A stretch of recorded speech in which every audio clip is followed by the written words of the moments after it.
You cannot have a successful marriage without compromise. You cannot be a successful person unless your views change as you get older and wiser, right? It's only in politics where you have to believe the same thing for 30 years, otherwise you're a bad person. It's only in politics where talking to the side and trying to find common ground is considered the devil's work. I call bull, and I've worked with both sides because I preach bipartisanship. I won't work with a candidate, but I'll work with parties, and I've worked with both parties, and I can tell you some funny stories. And I've had private conversations, and I'll tell you one of them. So I sat down with a congressman, just me and the congressman, no staffers around us, and I had the uncomfortable conversation, which I wouldn't have publicly with them because it's just inappropriate. And I said, you know what your problem is you're not willing to sacrifice for this country. I said, I know men and women who wear a uniform who would lay down their lives for this country.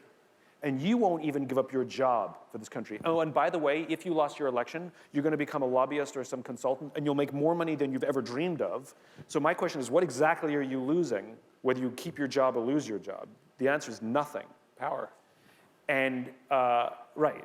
But the point is that they're in a win-win situation. I'm either powerful or I got cash. Like, that's your choice. And he looked at me and said, you're right.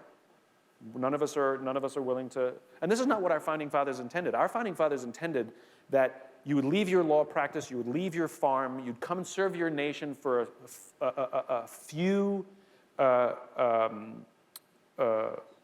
cycles, and then you go back to your career. We have professional politicians now. People who've been in office for 30 years, they actually don't know how to do anything else. Take anybody who's been doing something for 30 years and say, you're going to stop doing it. And fear is the motivation as well. Our founding fathers never wanted a class of professional politicians. That was never in the design of this nation. So I think this is a horrible thought, but it's a thought that I've struggled with for years now, and I cannot reconcile it, which is, we lost something when the Berlin Wall came down, which is we lost an external existential threat.